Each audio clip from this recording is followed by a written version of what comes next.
Hello friends, welcome to our channel. మన ఏపీలో ఉన్న రైతన్నలకు ఏపీ రాష్ట్ర ప్రభుత్వం అయితే మరొక అప్డేట్ అయితే తీసుకొచ్చిందండి. మనకు రైతుల ఖాతాల్లోకి మనకు డబ్బులు అయితే వేయబోతున్నట్లు సమాచారం అయితే ఇచ్చింది. ఇక గతంలోనే ఎన్నో పథకాలను అమలు చేసి ఇప్పటికీ కూడా ఆ పథకాల డబ్బులు జమ అవుతున్నటువంటి నేపథ్యంలో మరొకసారి రైతుల ఖాతాల్లోకి ఉచిత పంటల బీమా పథకం ద్వారా డబ్బులు అయితే వేస్తుందన్నమాట. ఇక ఎవరైతే రాష్ట్ర వ్యాప్తంగా మనకు రైతులు ఉన్నారో వారందరూ కూడా మనకు డబ్బులు జమ అవుతుందని ఒకసారి మీరు అందరూ కూడా చెక్ చేసుకోవాలని ఏపీ రాష్ట్ర ప్రభుత్వం అయితే అప్డేట్ అయితే తీసుకొచ్చిందనమాట. ఇక మనకు ఎప్పటి నుంచి డబ్బులు జమ అవుతాయి, మనకు ఈ డబ్బులు ఎవరెవరికి జమ చేస్తారనే వివరాలన్నీ కూడా మనం ఇప్పుడైతే తెలుసుకుందాం. ముందుగా వీడియో చూస్తున్న ప్రతి ఒక్కరు కూడా లైక్ చేసేయండి, తెలిసిన బంధువులకు స్నేహితులకు వీడియోని షేర్ చేయండి.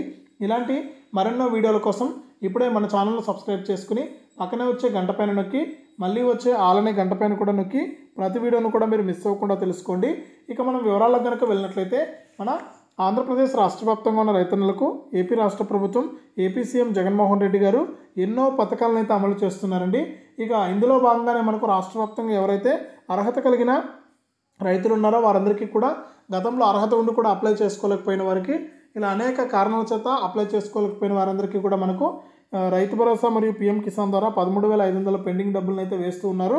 ఇక రెండోదిగా చూసుకుంటే మనకు చాలామంది మిచాంగ్ తుఫాన్ వల్ల పంటలు అయితే నష్టపోవడం జరిగింది. అటువంటి వారందరికీ కూడా మనకు 15,000 రూపాయల నుంచి 30,000 రూపాయల వరకు కూడా డబ్బులు జమ చేస్తున్నట్లు ఏపీ రాష్ట్ర ప్రభుత్వం అయితే తెలియజేసిందండి. కాబట్టి రైతులందరూ కూడా వారి యొక్క బ్యాంక్ ఖాతాకు ఆధార్ ఫోన్ నెంబర్ అనేది లింక్ చేసుకోవాలని, అలాగే ఈకేవైసీ ఇంకా ఎవరైనా చేసుకోకుండా ఉంటే ఈకేవైసీ కూడా చేసుకోవాలని ఏపీ రాష్ట్ర ప్రభుత్వం అయితే సూచిస్తుంది. ఇది రైతులకు సంబంధించిన మరొక అప్డేటు. ఇలాంటి మరెన్నో వివరాల కొరకు ఇప్పుడే మన ఛానల్ను సబ్స్క్రైబ్ చేసుకోండి. సబ్స్క్రైబ్ అయిన వెంటనే గంట వస్తుంది. గంట పైన నొక్కితేనే ప్రతి వీడియోను కూడా మీరు మిస్ అవ్వకుండా మీ ఫోన్లోనే మెసేజ్ రూపంలో అయితే తెలుసుకుంటారు.